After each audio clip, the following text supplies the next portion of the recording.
en ce matin. Alléluia. Merci Seigneur. Nous n'avons pas à lutter contre la chair et le sang, mais contre les dominations, contre les autorités, contre les princes de ce monde de ténèbres, contre les esprits méchants dans les lieux célestes. Et puisque la vie est un combat, la vie est faite de combats. Des fois, c'est un combat au sein de la famille. Des fois, c'est un combat au sein du travail, là, dans l'entreprise, là où tu travailles. Et des fois, c'est un combat au sein de l'église même. Est-ce que vous savez qu'il y a toujours un combat au sein de l'église? La vie, c'est un combat, mais le combat spirituel est encore plus riche, mes frères et sœurs. Le combat spirituel, on ne peut pas, le mener avec la force physique. On ne peut pas le mener avec des kalachnikovs, avec des missiles. On ne peut pas le mener avec des revolvers, des armes de ce monde. Mais on doit le mener avec l'Esprit Saint, avec le Saint-Esprit, avec l'onction, puisque nous n'avons pas à lutter contre la chair, mais contre les esprits de ce monde. C'est l'esprit qui doit combattre l'esprit. Ça veut dire que l'Église ne peut pas vivre sans le Saint-Esprit. L'Église ne peut pas progresser sans le Saint-Esprit. C'est le Saint-Esprit qui doit prendre le contrôle de l'Église. Et je prophétise ce matin que le Saint-Esprit prenne le contrôle de la compassion, prenne le contrôle de la vie de Pasteur ici, de la vie de Pasteur Charles, de la vie, alléluia, du maestro, que le Saint-Esprit brille. Non, de Jésus. Puisque c'est l'esprit qui peut combattre l'esprit. Et même, la Bible nous dit, c'est l'esprit qui sonde l'esprit. Dans le sens contraire, Dieu nous dit, quand on prie, on ne peut pas prier avec la chair et le sang, puisque c'est le Saint-Esprit qui connaît la volonté de Dieu qui est esprit. Ça, c'est très important. Nous sommes Satan, le diable, le prince de ce monde. C'est un esprit, un mauvais esprit.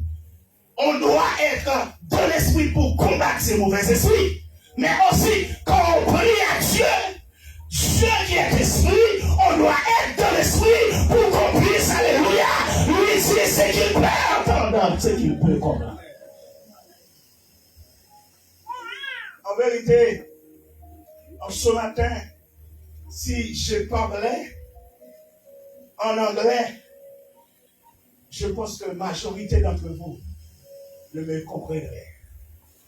Majorité d'entre vous n'allez pas me comprendre. Mais puisque je parle dans un langage clair, le français ou le créole, vous me comprenez. Je viens vous dire ce matin, je ne comprends pas les prières de la chair. Je n'entends pas les prières de la chair. Dieu est esprit. Il faut ceux qui l'adorent en esprit. Il faut rentrer dans cette dimension de l'esprit. Dans cette dimension.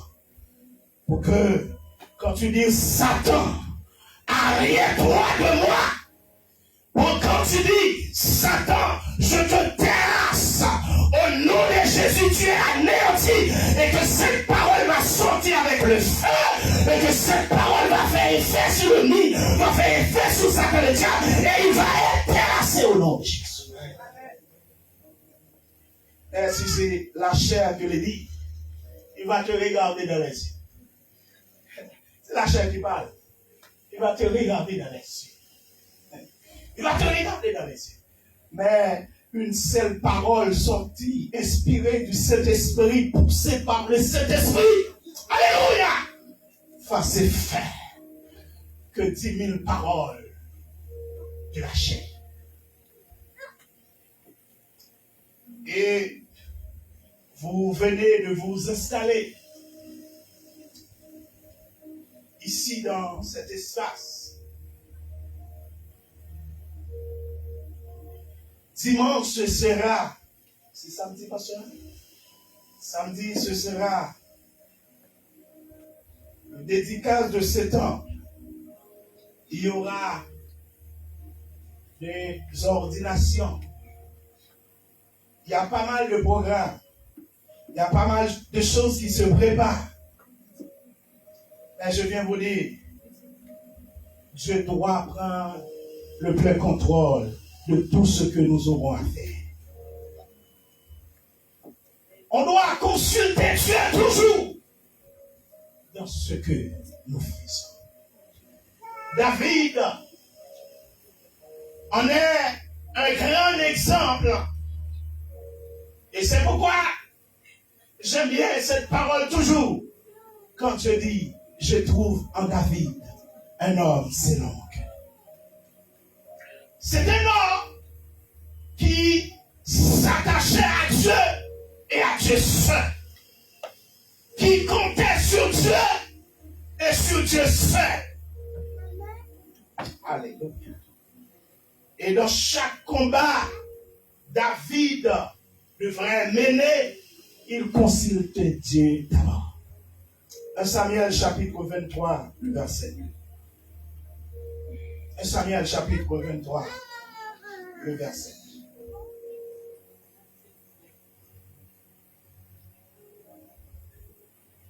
On est trop négligent souvent pour consulter Dieu. Dit, David consulta l'Éternel en disant, irai-je et combattrai ces Philistins? Et l'Éternel lui répondit, va, tu battras les Philistins et tu délivreras Keïla. David consulta Dieu. Et David a trouvé le feu vert de Dieu. Et David allait dans le combat. Et David a gagné la bataille. Pourquoi David a gagné contre les Philistins? Parce qu'il avait une armée forte. Parce qu'il était bien équipé? Non. Parce que Dieu était à la tête de la bataille. Dieu était le général principal de la bataille. Quand Dieu, il est le général principal, il est, alléluia, à la tête du combat, que tu mènes ma soeur, que tu mènes mon frère, n'aie pas peur, même si l'ennemi est grand, même si l'ennemi est puissant, au nom de Jésus, puisque ce Dieu, il est tout puissant, tu remporteras la victoire. Puisque ce Dieu-là, il ne peut jamais l'attaquer. Il remporte toujours la victoire. La victoire est à toi, Pasteur Lucille. La victoire est à toi, Pasteur Charles. La victoire est à toi, ma soeur. La victoire est à toi. Alléluia. La victoire est à toi. La victoire est à toi. La victoire est à toi. La victoire est à toi. La victoire est à toi. L'Église, la victoire est à vous.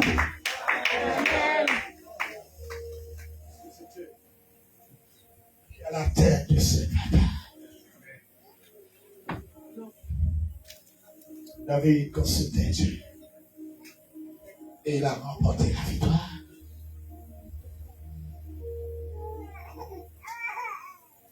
Le dernier verset, je vais considérer, comme je vous ai dit, c'est un résumé. Ce proverbe, chapitre 3, le verset 5 et 6. Terminé. Proverbe, chapitre 3, verset 6.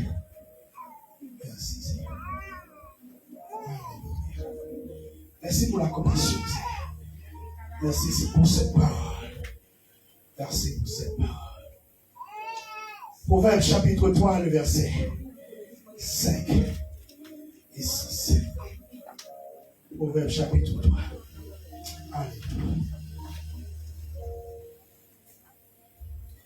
Que j'aimerais vous lisiez ce verset avec moi, c'est important. Le verset 5 et 6. On y va.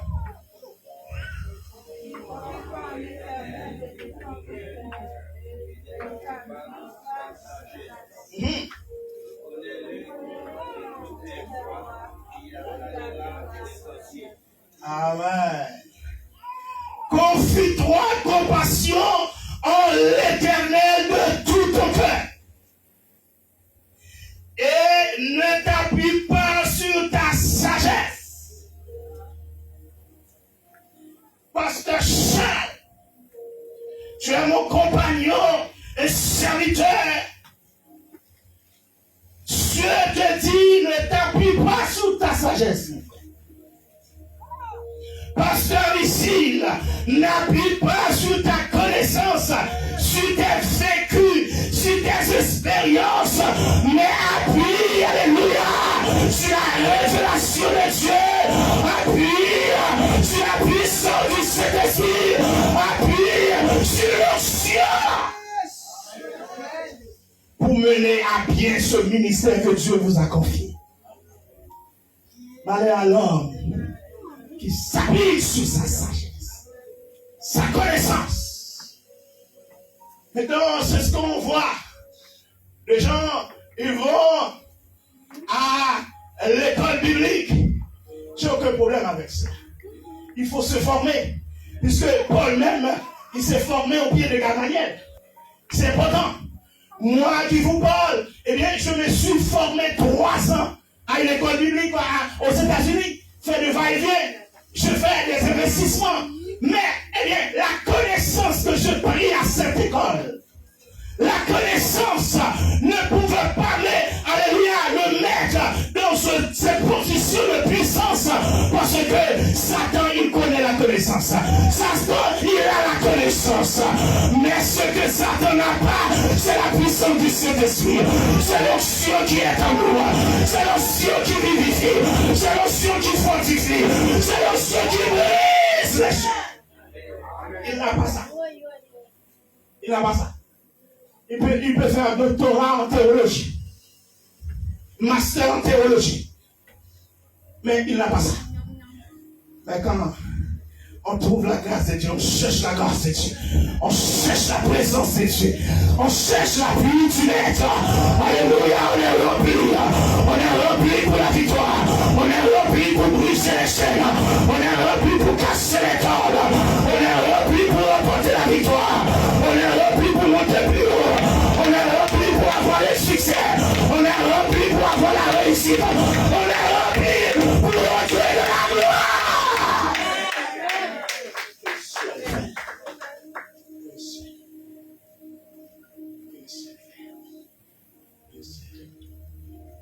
Que Dieu le fasse.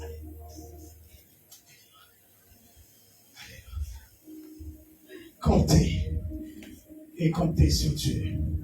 Et tu sais, tu remporteras la victoire.